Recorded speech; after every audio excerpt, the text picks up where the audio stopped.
didik dapat menyusun dan menuliskan aturan sederhana yang disepakati bersama secara tertib.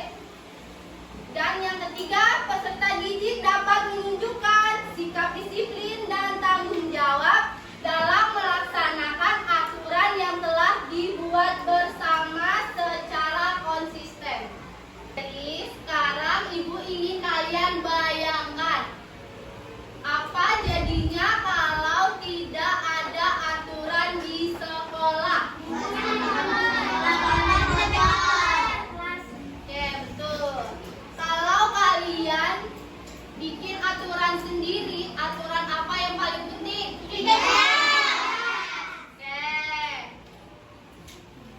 Semua jawabannya benar. Sekarang aturan adalah ketentuan yang dibuat untuk mengatur perilaku manusia agar tercipta ketertiban, keamanan, dan keadilan.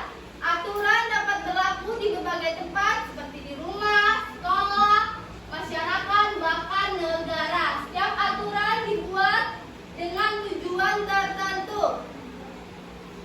Misalnya menjaga kebersihan, melatih kedisiplinan, serta membiasakan sikap tanggung jawab.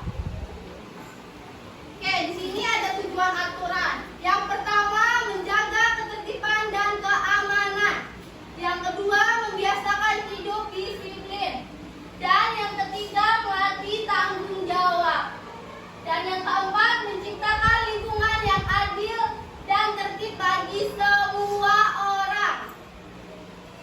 Oke, selanjutnya proses membuat aturan. Yang pertama, mengidentifikasi masalah yang ada di lingkungan, misalnya kebersihan kelas, keterlambatan masuk sekolah. Dan yang kedua, merumuskan aturan sederhana yang bisa ditaati semua anggota. Dan yang ketiga, mendiskusikan aturan bersama-sama agar semua setuju. Dan yang keempat, menuliskan aturan dengan jelas dan ditempel di tempat yang mudah dilihat. Dan selanjutnya, melaksanakan aturan. Yang pertama, melaksanakan aturan berarti menjalankan ketentuan yang sudah disepakati. Dan yang kedua, peserta didik harus mematuhi aturan dengan penuh kesadaran, bukan karena takut dihukum. Dan yang ketiga, pelaksanaan aturan membutuhkan sikap disiplin, tanggung jawab, kerjasama, dan kepedulian. Nah, sekarang perhatikan ya, aturan dibuat di rumah, di sekolah, di lingkungan agar terlihat tertib, aman, dan nyaman. Di rumah, membantu orang tua, di sekolah datang tepat waktu, di lingkungan tidak membuang sampah sembarangan. Nah, kalau aturan dipatuhi, suasana akan jadi tertib. Sedangkan kalau dilanggar, suasana akan menjadi kacau. Nah, sekarang siapa yang bisa kasih contoh aturan lain? Oke, Zara. Contoh aturan di rumah, bangun pagi sebelum jam 6. Oke, tuh.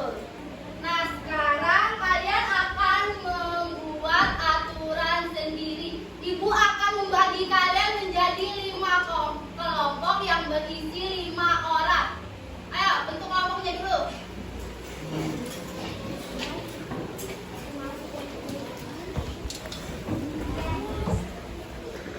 Setiap kelompok akan mendapatkan LKPD.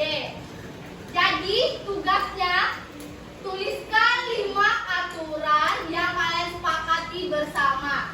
Dan yang kedua, tuliskan manfaat dari aturan tersebut. Yang ketiga, buat gambar dari aturan yang kalian lakukan. Oke, Ibu akan membagikan LKPD.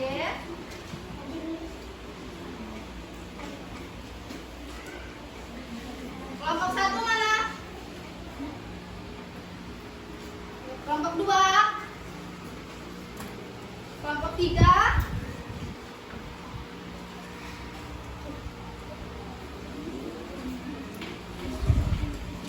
Kelompok 4 dan kelompok 5. Oke, silakan dikerjakan. Jangan lupa tulis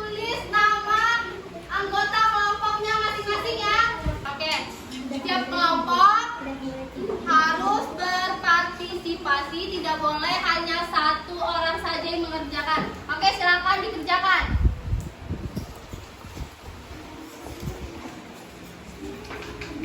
Oke, kelompok 1 apakah sudah selesai?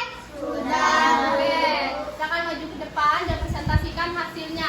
Kelompok lain boleh berkomentar atau bertanya ya.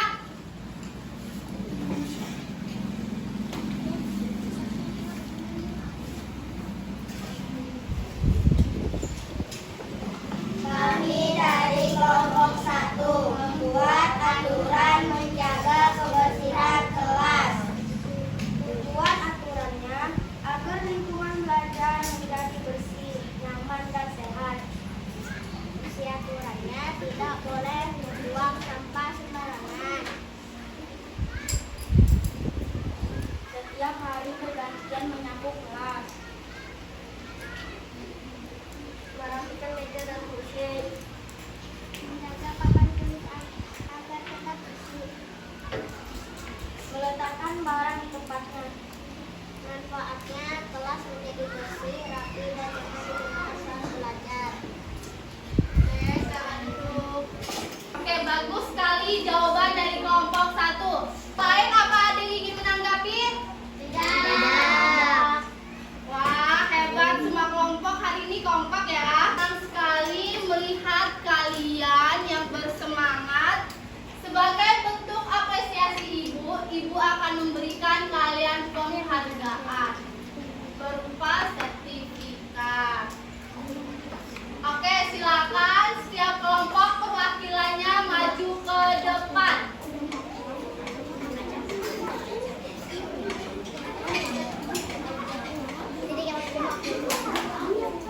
Ibu berikan sertifikat ini karena kekompakan dan kekreatifan kalian dalam kerja kelompok. Kelompok 1, kelompok 2, kelompok 3, kelompok 4, dan kelompok 5. Oke, beri tepuk tangan.